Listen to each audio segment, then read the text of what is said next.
So, picture this. You are a small child, Okay, yeah. and your absolute favorite place in the entire world is the space underneath your mother's massive, heavy oak four-poster bed. Oh, the classic childhood hiding spot. Exactly. It's your sanctuary. You're lying there on your stomach, your chin resting in your hands. The floorboards are hard beneath you, but, they're comforting. Right. And you are completely engrossed in this massive, priceless tome. It's an illuminated bestiary, Anselm's Book of Beasts, marvelous and rare. Wow, light reading for a kid. Right, but you're just turning these incredibly heavy parchment pages, staring wide-eyed at illustrations of terrifying mythical creatures. Like what kind of creatures? Oh, like giant rooks painted in vivid inks, fenrirs with bared fangs, spriggans with these sinister wooden branches, gwyllions wandering through painted mists. Okay, so some really dark stuff. Yeah, but your personal favorite is a sly, shape-shifting water horse called a nuggle. A knuckle, that's actually kind of cute. It is. It is the purest picture of childhood innocence and imagination. You are safe. You are hidden. You're in your own little world. Completely.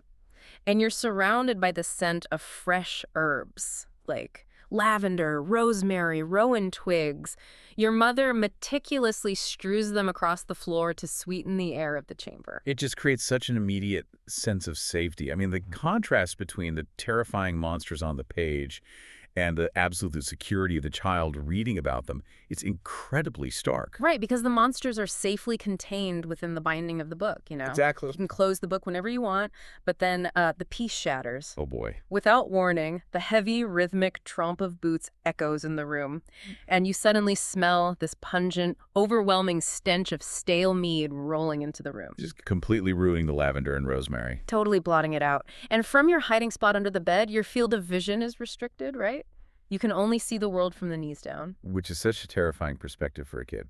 It really is. You see your mother's beautiful crimson gown, the heavy velvet fabric sweeping the floor like a river of fire, and then you see the thick, muscular legs of your father pacing aggressively back and forth. This is tense. And you hear his voice. He's slurring his words, but the tone is just dripping with venom, with this deep, ugly resentment. And the mother. You hear your mother, and her voice is soft, like a warm summer breeze. He's desperately trying to de-escalate the situation. She's trying to soothe him, to gently remind him of their vows, just trying to bring the temperature down in the room. She's doing whatever she can to survive the moment. Exactly. And then you hear the sickening, unmistakable sound of a heavy hand striking human flesh. Oh, God. Yeah. You watch your mother sink slowly into your line of sight, collapsing to the floor. Her crimson skirts spread around her like the crushed petals of a rose.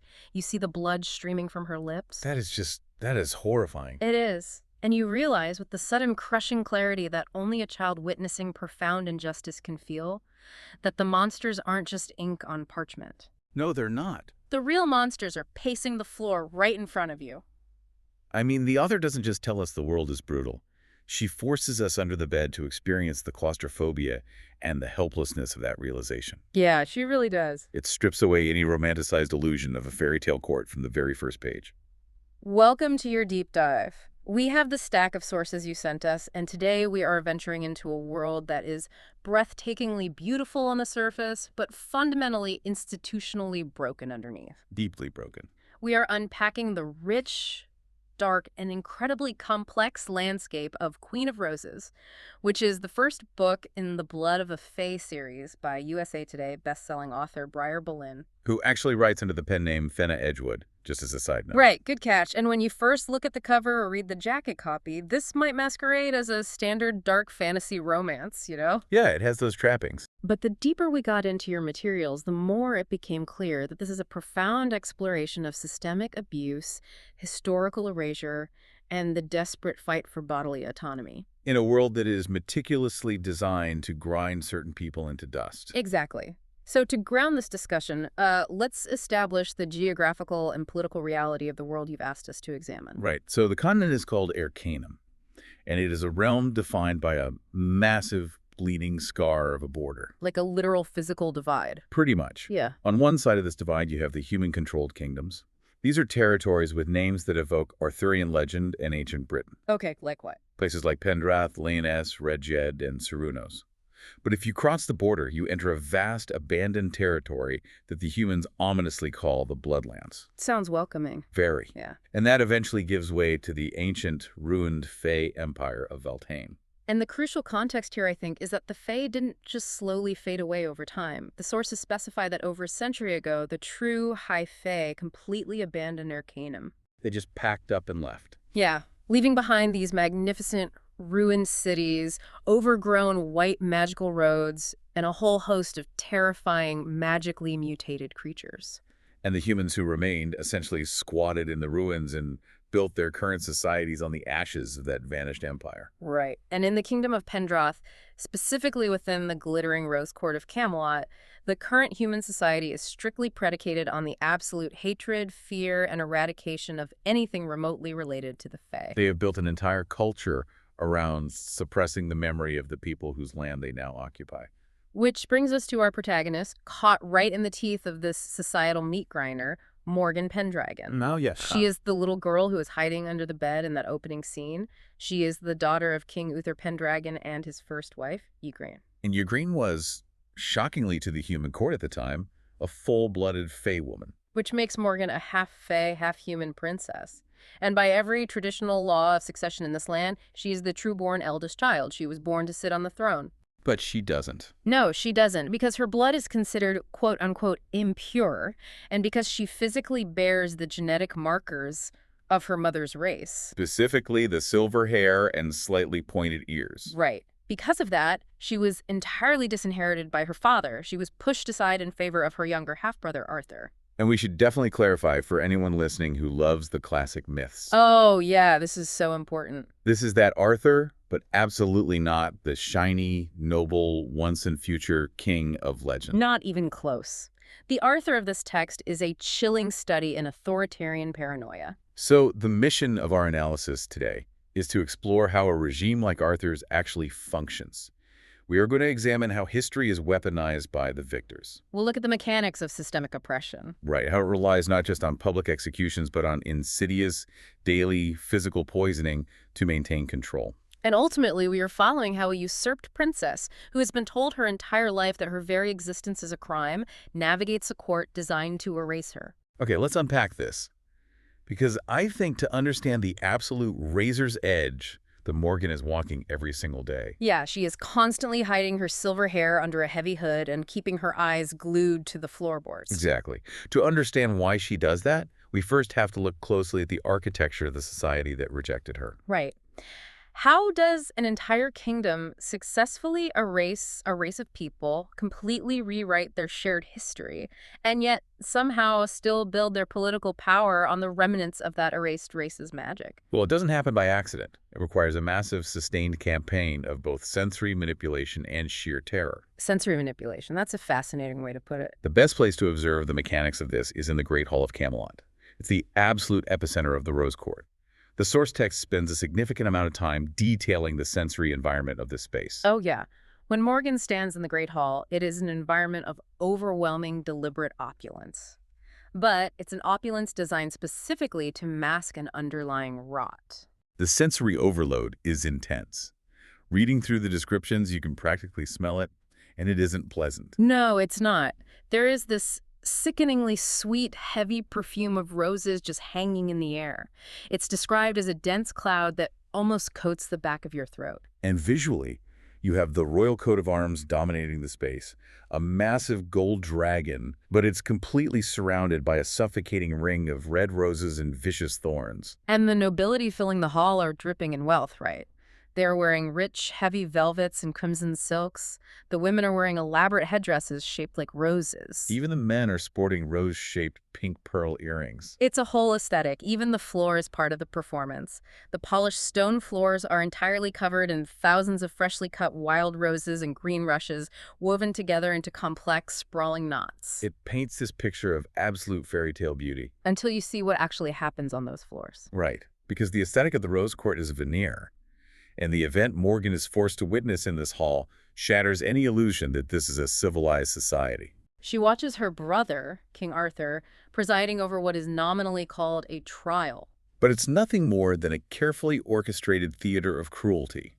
A young boy is dragged before the throne in chains. And the text makes a very specific point of describing this boy. He has traces of fey blood. He is described as having faint, pale blue skin. He isn't a political dissident. He isn't an assassin. No, he is a starving kid who came to the glittering city looking for work, couldn't find any, and was caught stealing a piece of food in the market. He stole food because he was starving. But Arthur, sitting on this throne surrounded by roses, doesn't charge the boy with petty theft. No, he arbitrarily elevates the charge to espionage. He uses this incredibly minor infraction as a pretext to enact maximum public violence. Arthur stands up and proclaims that the boy was spying on the crown and that spying carries the absolute penalty of death. And right there, in the middle of the Great Hall, in front of the entire glittering, rose-scented nobility, he orders this boy brutally executed on the spot. But the execution itself isn't even the most chilling part, is it? Not at all. It's the immediate aftermath. The boy's lifeless body is dragged away by the guards, leaving this massive pool of blood soaking into the woven rushes. And before the crowd can even fully process the violence, an army of servants rushes into the hall. Yes. They scoop up the blood-soaked roses, they aggressively scrub the stone floor with water, and then they scatter hundreds of fresh, sweet-smelling flowers over the exact spot where a child was just murdered. They literally cover up the blood of the innocent with more roses. The symbolism is heavy, but it's highly effective for understanding the state apparatus. The roses are the propaganda. The blood is the reality. And the speed with which the servants erase the blood demonstrates how normalized this process is. So to understand how Arthur gets away with this, we have to look at the ideological foundation he's standing on. This isn't just Arthur waking up one day and deciding to be cruel. This is institutionalized hatred. The text provides a brilliant sequence where Morgan is taken into the Temple of the Three Sisters, guided by the High Priestess, a woman named Merlin. Oh, I want to pause on Merlin for a second, because the gender flip of the classic Arthurian wizard is really interesting here. It really is. This Merlin isn't a rambling old man with a beard. She is a striking, formidable, deeply intimidating woman holding the title of Oracle of the Secret Mysteries. She holds immense religious and political sway, and she's the one who shows Morgan the ancient mosaics covering the walls of the temple. These mosaics are basically the sanctioned historical record of Arcanum. They depict the history of the Fae before they abandoned the continent. And what is fascinating about the mosaics is that they aren't entirely fabricated. They reveal the duality of the court's propaganda. How so? Well, Merlin points out that the ancient artists chose to depict the Fae in two very distinct ways. On one side of the temple, you have stunning, ethereal depictions of Fae beauty. Like a majestic blue-skinned queen standing in a lush, verdant landscape, wearing gossamer gowns, surrounded by babbling brooks and vibrant life. Exactly. But right next to those images, on the same walls, you have horrific depictions of the Fae as hideous, twisted, cruel monsters, actively inflicting pain and suffering on cowering humans. That's a complete contradiction. There are angels and demons on the same wall. It is a contradiction, but the critical point of analysis is how Arthur's regime uses that contradiction. The mosaics represent a complex, nuanced history of two races occupying the same land. But Arthur's regime actively chooses to selectively remember only the ugly side. They lean entirely, 100%, into the narrative of the Fae as monstrous, dangerous, inherently evil predators. They highlight the historical conflicts and the wars. But they completely ignore the centuries of peaceful intermingling, the trade, and the intermarriage. And we know that peaceful integration happened because half the noble families currently standing in the Great Hall smelling the roses still carry faint traces of Fae blood. Right, but by curating the history to focus solely on the monstrous, Arthur creates a perpetual, terrifying enemy. He needs the bogeyman. He absolutely requires the bogeyman to justify the absolute, unyielding persecution of anyone with even a drop of Fae lineage. If the Fae are monsters, then Arthur is the heroic defender of humanity. It consolidates his power by keeping the entire populace united in fear of this mysterious other. You know, I look at Arthur's Camelot, and the analogy that keeps coming to mind is an obsessively manicured, almost psychotic garden.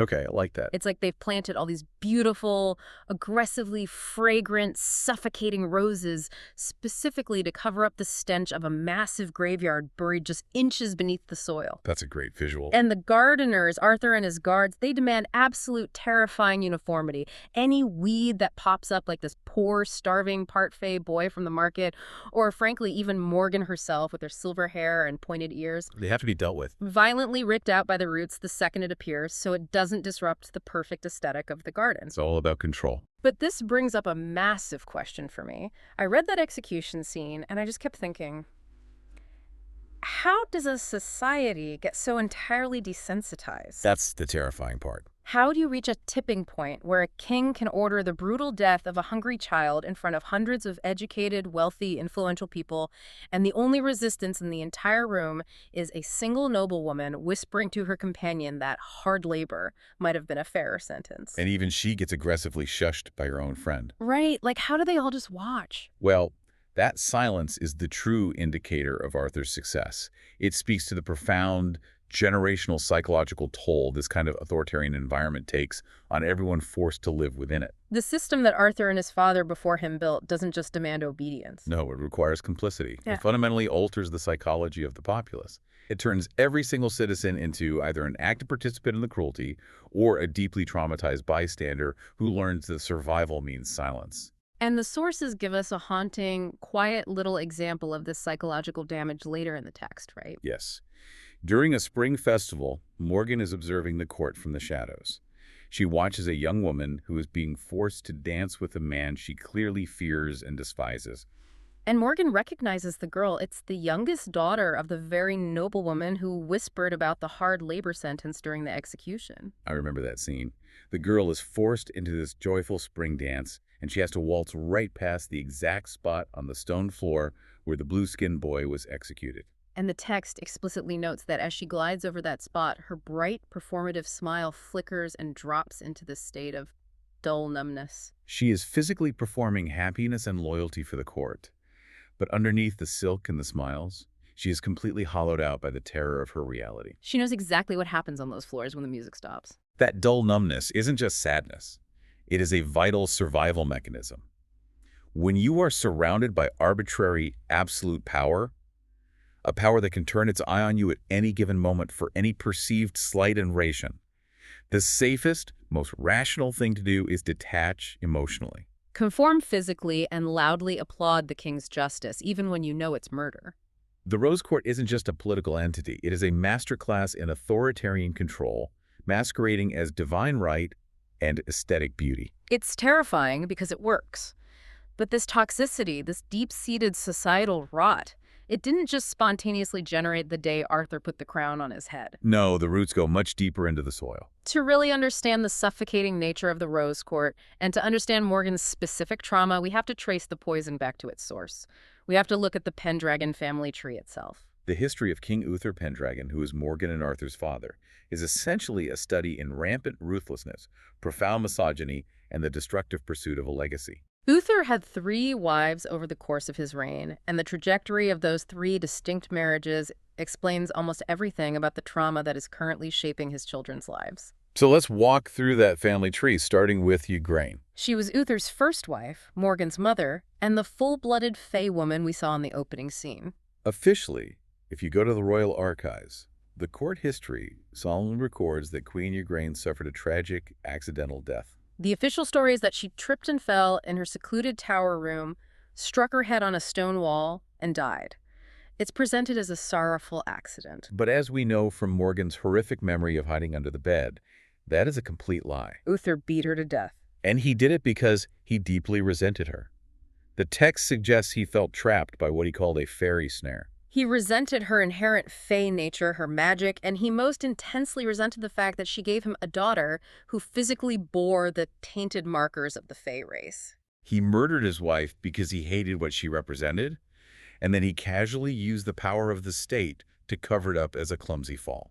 The domestic violence was inherently political, and his subsequent marriage further complicated the succession. Right. Uther's second wife was a woman named Etard. She is Arthur's mother. And Etard was young, incredibly beautiful, and deeply unpopular with the old guard at court. Because she was flirtatious, and insisted on forming her own progressive court of love, which challenged the rigid patriarchal norms Uther preferred. But Itard crossed Uther's very limited threshold for disobedience by committing adultery with a knight named Sir Peleus. Uther's response wasn't divorce, it was execution. He had both of them killed. However, the political fallout from her death was massive because it was eventually revealed that Arthur, who was already born, had actually been conceived out of wedlock between Itard and Uther before they were officially married. So Arthur was technically a bastard. But Uther, desperate for a male heir, used his absolute power to legitimize Arthur after the fact, arbitrarily bumping him up to second in line to the throne behind Morgan. And then finally there's Enid, the third wife and the mother of the youngest brother Kay. The text paints Enid as a stark contrast to the violence that preceded her. She is described as kind, plump, gentle-hearted, a woman who brought a brief, desperately needed period of peace to the blood-soaked court. She treated both Morgan and Arthur with genuine maternal love, which they had both been violently deprived of. But tragically, the peace didn't last. Enid died in childbirth, bringing Kay into the world. When you lay out this familial legacy, you see how Morgan is left in a truly devastating, impossible position. She's the true-born eldest child of the first marriage. The throne is legally hers. But because her father simply decided that her pointed ears and silver hair were a political liability and perhaps a lingering, guilty reminder of the wife he murdered, he bypassed centuries of law. He disinherited her via decree, stating that she would be permanently dedicated to the Temple of the Three Sisters the moment she turned 21. By forcing her into the priesthood, he ensured she could never marry, never form political alliances, and never produce heirs that could challenge Arthur's bloodline. It's a complete erasure of her future, and you can see how this generational trauma completely fractures Morgan's relationships with her two brothers. It is incredibly complex and heartbreaking. On one hand, she has this desperate, fiercely protective, almost maternal love for Kay. Kay is only 12 years old. He is entirely innocent of the court's dark history, and he is a piece of the kind stepmother Morgan loved. She spends her life trying to shield him. But then there's her relationship with Arthur. She remembers being a child and genuinely loving Arthur. She wanted a brother to play with. She spent years making excuses for his early cruelty, telling herself he acted out because he lost his mother so violently and was raised by a monster like Uther. But now she's 21, and she looks at Arthur sitting on the throne, and she doesn't see a brother anymore. She sees their father. She sees Uther's chilling, calculated cruelty reflected back at her. And her lingering sibling affection is completely eclipsed by absolute, suffocating terror. And we must emphasize that Morgan's terror is not merely psychological or emotional. It is intensely, agonizingly physical. Oh, this brings us to what is arguably one of the most disturbing, visceral elements in the entire source material. Morgan's daily medicine. Yes. Every single morning, she is forced to drink a foul, dark concoction.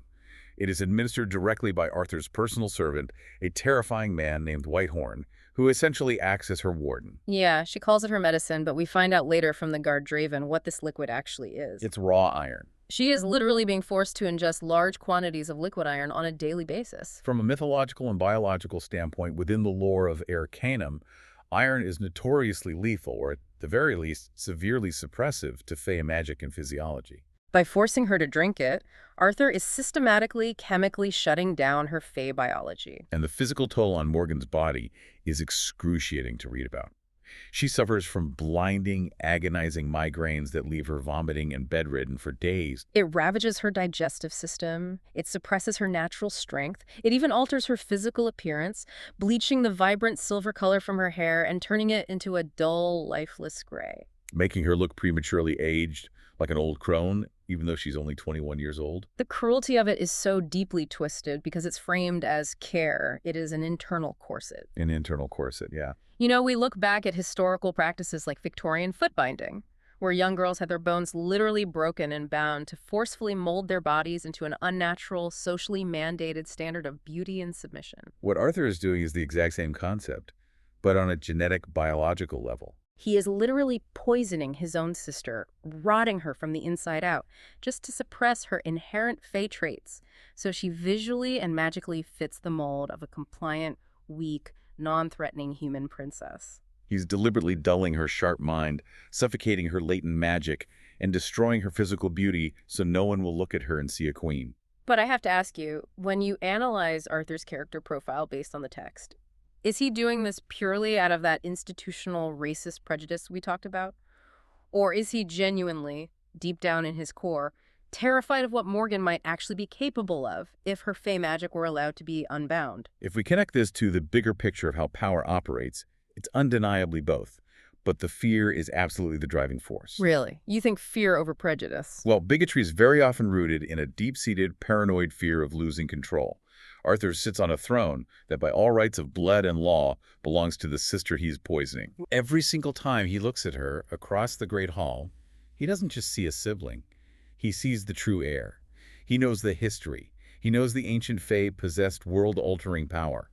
And he cannot risk the possibility of her accessing even a fraction of that power and challenging his illegitimate claim. So the daily dose of iron doesn't just make her look less fey for the benefit of the court. It physically keeps her weak, sick, and malleable. He actually tells her directly in a rare moment of candor later in the text that there is nothing stopping her from putting a knife in his back to take the throne. That statement reveals his intense, consuming paranoia.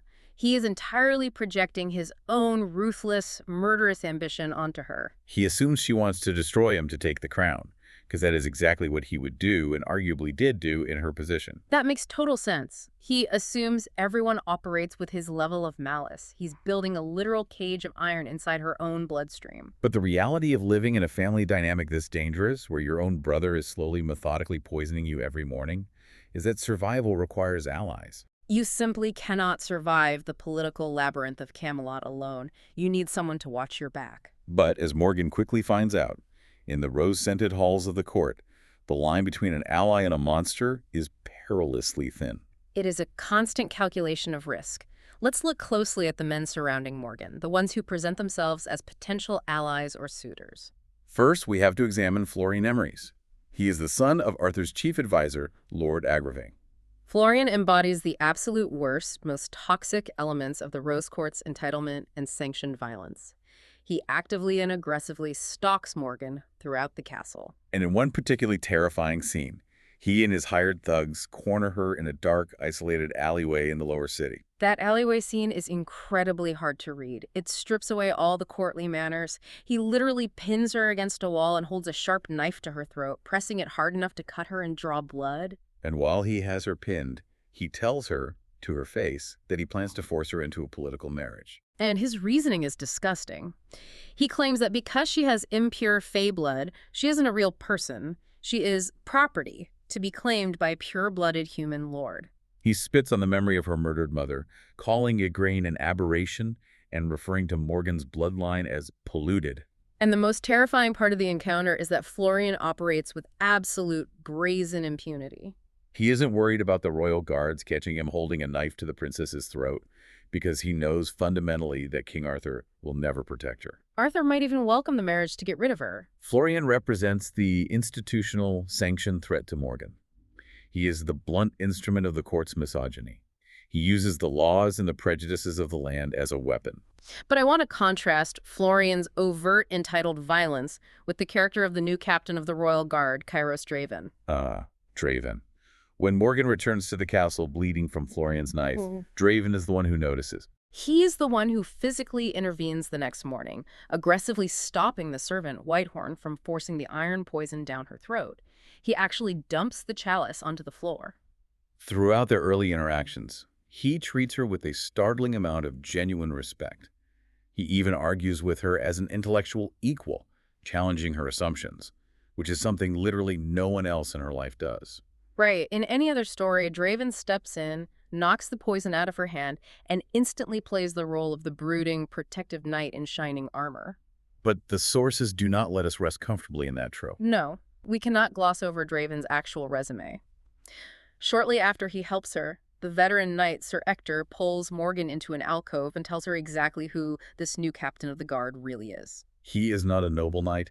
He is a legendary, utterly lethal, terrifyingly efficient assassin. Sir Ector tells this horrifying whispered story of how the current king of the neighboring realm of Reg actually got his throne. According to the lineage, there were 16 people in the royal family line ahead of this king. Sir Ector reveals that Draven infiltrated the Reged castle in a single night, slipping past every guard and systematically silently executed all 16 members of the royal family as they slept in their beds. And Ector makes a point to mention that the victims included a baby. It's a stark, brutal revelation that is meant to shock both Morgan and the reader. It completely shatters the comfortable romance trope of the morally gray but ultimately good-hearted bad boy. Draven isn't just a rogue with a heart of gold. He is a man who committed a wholesale massacre of a family for political gain. Exactly, and this creates massive cognitive dissonance. We, as the audience, are naturally rooting for Draven because he is literally the only person in this entire miserable castle who is stepping up to stop Morgan's daily torture. We cheer when he dumps out the poison. But we are cheering for the ultimate anti-knight. He is the monster in the dark. He does the horrific, unspeakable violence in the shadows, so that kings like Arthur can sit in the bright light on their clean thrones and pretend to be wholly divinely appointed rulers. It's a very uncomfortable dynamic. I really struggle with this dynamic. If I'm looking at this objectively, isn't Morgan just trading one form of patriarchal control, her abusive brother Arthur and the entitled stalker Florian, for the protection of another, arguably much more dangerous apex predator? That's a very fair assessment. I mean, how do you reconcile rooting for a relationship or even an alliance with a man who slaughtered a baby for a paycheck? You're highlighting the central moral tension of the entire narrative.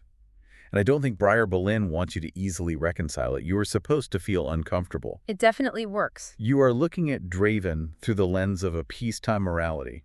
But Arcanum is not at peace. It is a meat grinder. Okay, that's true. But if we try to analyze why Draven might be drawn to Morgan, and why he seems to be the only person in Camelot who sees through the court's glittering facade, his dark background is actually the key. How so? Draven doesn't buy into Arthur's divine right of kings propaganda for a second, because Draven is the bloody mechanic who builds and destroys kings in the dark. He knows exactly how the sausage is made. He knows the throne is built on a mountain of corpses, not on a divine mandate from the gods. When Draven looks at Morgan, he doesn't see a tainted, defective princess like the rest of the court does. He sees another survivor of the meat grinder. He respects her quiet endurance because he understands the brutal, uncompromising reality of power in Arcanum in a way the sheltered, rose-wearing nobles never could. He isn't protecting her because he thinks she's a weak damsel in distress. He's protecting her because he recognizes her immense, suppressed strength in surviving a daily dose of poison that would have killed a lesser person years ago. That is a really profound point. He sees the ugly machinery of the world, so he recognizes the gears grinding against her. But before we move on, we should briefly mention that it isn't entirely bleak. There are other tiny glimmers of hope and genuine alliance for Morgan. You have the character of Lancelot de Troyes, who is this fierce, incredibly capable female knight in training. She is actively, physically defying the rigid patriarchal norms of Camelot. Every day she picks up a sword, Right. and she seems determined to protect Morgan. Then there's her young half-brother Galahad, who possesses this dwindling, very faint human magic. He can charm birds and wild deer to eat out of his hand. And as the text points out, Galahad represents humanity's lingering, almost lost connection to the natural, magical fey world that Arthur is trying to pave over. And finally, there's the rogue character Vesper, who she meets later on the road. He's flirtatious, he plays the lute, he's constantly joking, and he offers her this tantalizing foreign glimpse of a life completely outside the suffocating royal obligations and deadly court politics. These companions are narratively essential because they prove to Morgan and to the reader that loyalty, genuine goodness, and a life outside of Arthur's control still exist. However, the tragedy of her situation is that to escape the immediate crushing dangers of Camelot, the daily poison, and Florian's looming threat of a forced marriage, Morgan is forced by Arthur into an even greater, more terrifying danger. In a bid to either prove her loyalty or send her to her death, Arthur sends her on a desperate quest. And this quest takes her far beyond the relatively safe borders of the human kingdoms, driving her directly into the heart of the abandoned, monstrous Fey Empire. Arthur tasks her with retrieving Excalibur. Now, in this world, Excalibur isn't just a shiny sword and a stone. It is a legendary weapon of immense, world-altering power. And this is the point in the source material where the world building just absolutely explodes. As Morgan prepares for this journey, we get two very different, highly conflicting versions of the mythology surrounding this sword. It's a perfect example of theological propaganda. Morgan's uncle, the eccentric scholar Caspar Starweaver, tells her the accepted human version of the lore. He claims that the human god of war, Perun, forged the sword specifically to fight a cosmic battle against the foremost Fey goddess Vela. The human lore says that Perun used Excalibur's incredible power to literally strike the firmament, splitting the sky open, which unleashed all the terrible monsters into the world, forcing the Fey goddess Vela to turn herself into a weeping willow tree and flee the continent in defeat. It's a classic tale of a triumphant human god defeating the monstrous Fey. But when Morgan is on the road and talks to Draven about the sword, he provides the suppressed Fey perspective of the exact same event. What does he say? He confirms that the ancient gods did create powerful artifacts, a sword, a spear, a grail. But he says that a wise goddess named Divina warned the other gods that these weapons were simply too dangerous for mortals to possess. And what happened? When her brother arrogantly ignored her warning, he split the sky in a fit of rage. And that reckless act of divine anger, not a righteous, holy war to protect humanity from the Fae, is what actually fractured the world and allowed the dark creatures, the Unseelie, to pour into Arcanum. It's the history is written by the victors concept we talked about earlier, but escalated to a literal theological scale. The humans have rewritten the heavens to justify their earthly prejudice. And this conflicting lore sets the stage for a truly harrowing journey. Morgan, Draven, and Vesper leave Pendrath, bypass the massive stronghold of Orin's Gate in the Kingdom of Sarunas, and finally cross the border into the Bloodlands, eventually pushing deep into the heart of Valtine itself. And the descriptive imagery here shifts from the suffocating roses of Camelot to something spectacular and deeply eerie. They are traveling for days on these ancient, perfectly smooth, glowing, white stone fey roads that cut straight through dead, twisted, stinking forests. They are constantly on guard, discussing monsters that shouldn't logically exist. Yeah. Massive wyverns circling in the sky, deceptive kelpies waiting in the water, and fenrir's. And Draven casually drops the information that Fenrir's, these massive, monstrous, immortal wolves that terrorize human nightmares, were actually just kept as domesticated pets by the ancient Fae. Imagine the sheer flex of having a giant immortal direwolf as a lapdog. It's a brilliant world-building detail because it emphasizes the sheer, unfathomable scale of Fae power. To the high Fae, these terrifying apex predators were just background noise, easily managed and domesticated. But to the relatively weak humans, these abandoned pets are apocalyptic threats. As they journey deeper, the atmosphere in Valtine becomes incredibly thick with a sense of lingering dread. They walk through the ruins of magnificent, empty cities like Numenos, which the text describes as having this otherworldly, ghostly beauty towers of crystal and white stone overgrown with black vines. And as Morgan walks through the remnants of her mother's people, she feels this profound, painful imposter syndrome. She realizes that even though she bleeds Fae blood, even though she has the silver hair, she's been so thoroughly raised as a human and so deeply poisoned by iron that she feels entirely disconnected from this magnificent, tragic empire. She feels like a tourist in her own heritage. But the haunting emptiness of Valtan begs the ultimate question of the narrative. Why did they leave?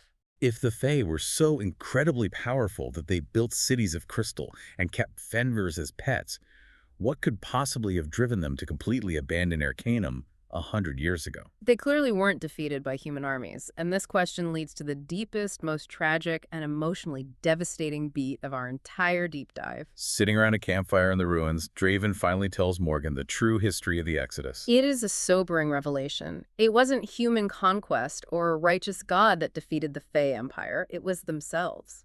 Draven reveals that roughly a century ago, the various powerful Fae factions became deeply, bitterly divided over politics and power, and they plunged their own empire into a catastrophic civil war. And during the desperation of this civil war, one faction decided to cross the ultimate line. They unleashed a magical, engineered plague. But it wasn't a normal virus that swept indiscriminately through the population.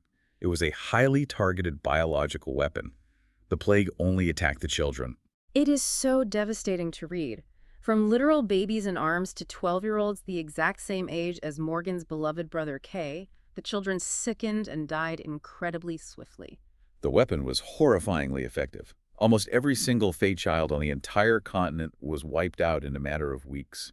The adult Fae, who were virtually immortal and incredibly powerful, were so utterly broken by the sheer magnitude of the grief, so entirely decimated by the targeted loss of their entire future generation, that the war simply stopped. They gathered the tiny bodies of their children, abandoned their magnificent cities of white stone, and simply left the realm, sailing away to fade into myth. The emotional weight of that choice is staggering. They didn't lose the land, they lost the will to live on it. And the horror of this plague isn't just contained safely in the past. As Morgan, Draven, and Vesper are navigating the dark streets of Eltane, they are ambushed. But they aren't attacked by rampaging trolls or wild wyverns. They are attacked by the undead, corrupted, zombie-like remnants of those very same Fae children. The magical plague didn't just kill them, it trapped them in a state of ravenous, mindless hunger. Morgan, who has spent her life protecting her younger brother, has to literally draw her bow and shoot arrows into the infected, charging corpses of these tragic ancient victims just to survive the night. That scene completely flips the script on everything we thought we knew about this world. Think about the contrast. The humans back in Camelot sit in their comfortable, rose-scented great hall, drinking wine, and they tell these grandiose, self-righteous stories about the warrior god Perun splitting the sky and bravely letting monsters in. They tell these myths to justify their intense hatred, their executions, and their fear of the Fae. But the real monsters, blindly wandering the dark streets of Eltane, aren't demons from another dimension. They are the tragic, plague-ridden corpses of murdered children, the result of a devastating civil war. It's a textbook sociological scapegoat narrative. We, as human beings, often project our own massive capacity for monstrousness onto others, so we don't have to look at the blood on our own hands. Yep. Uther beats his wife to death. Arthur executes a starving boy for stealing bread. Draven murders a sleeping family for political gain. These are monstrous human acts. But Arthur points across the border and calls the Fae monsters, so he doesn't have to look in the mirror and admit that he is one. That is an incredibly astute analysis of the text's core theme. The true horror of Eltane isn't supernatural. It is a dark mirror reflecting the mundane cruelty of Camelot. Both societies were ultimately destroyed by their own ruthless pursuit of power. And it is in the very depths of this ruined, tragic mirror city that Morgan finally faces the climax of her long journey. Surviving the attack by the undead children is only the first trial.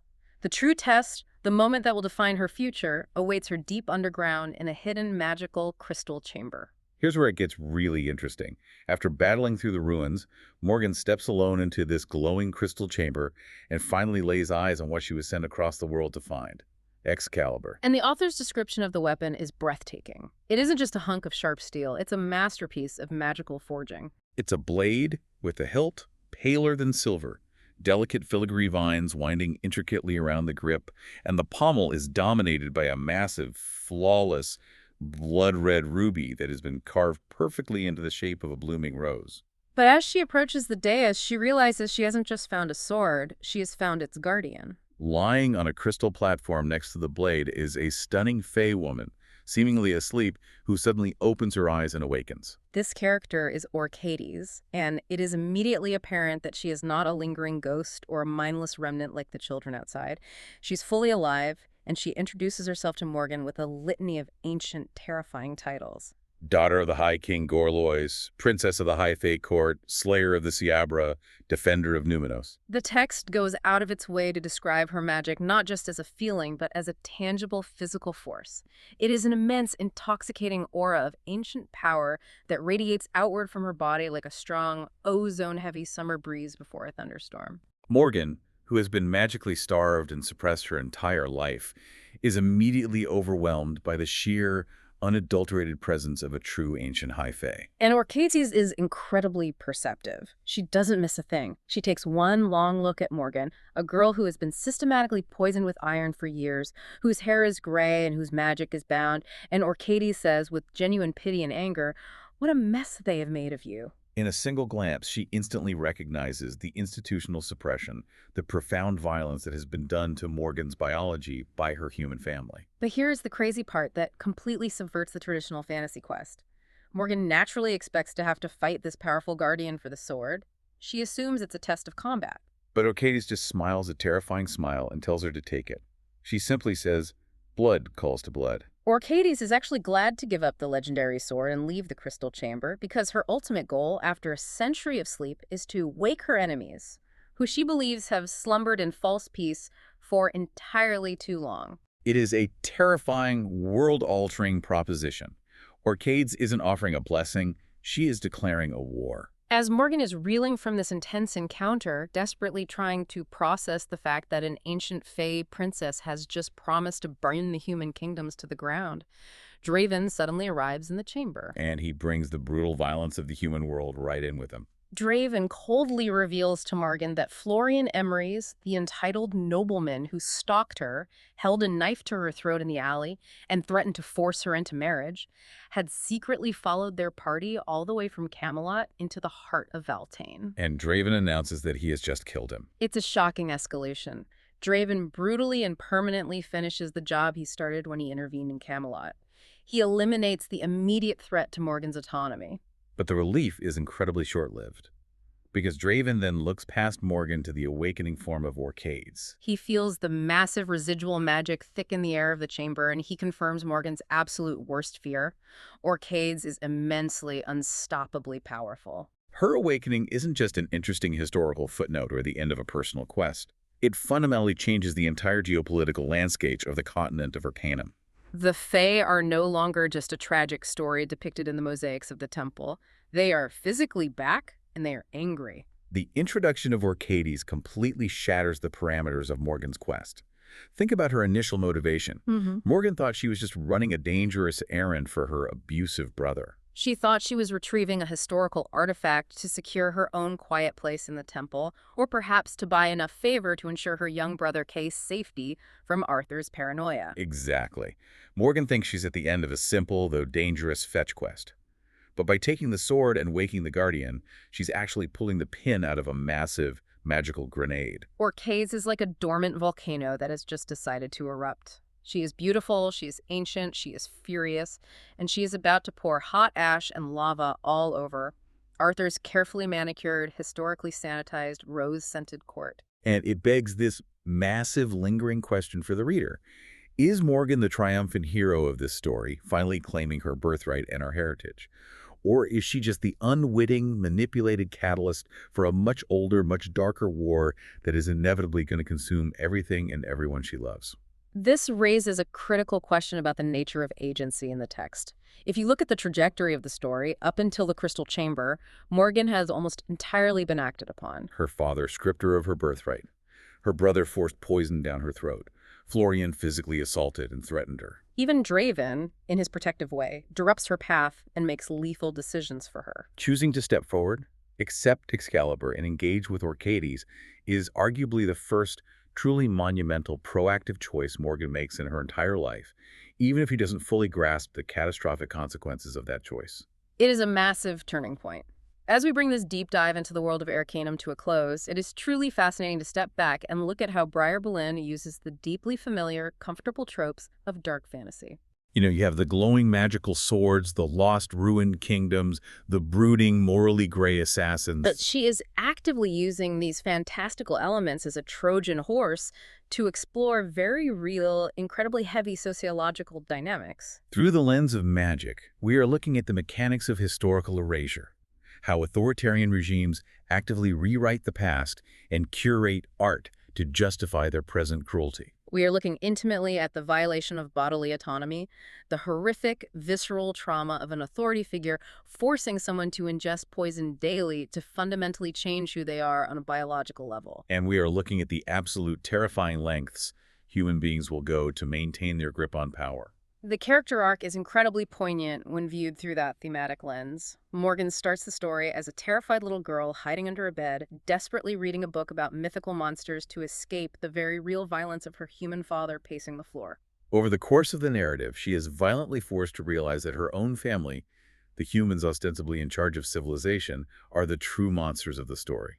And the profound irony is that she must journey out of the civilized world, out of the fragrant rose gardens, and walk directly into the literal monster's den, the abandoned, haunted Feylands, just to find her own agency, to stop her poisoning, and to discover the truth of her heritage. It's a brilliant, layered subversion of the genre.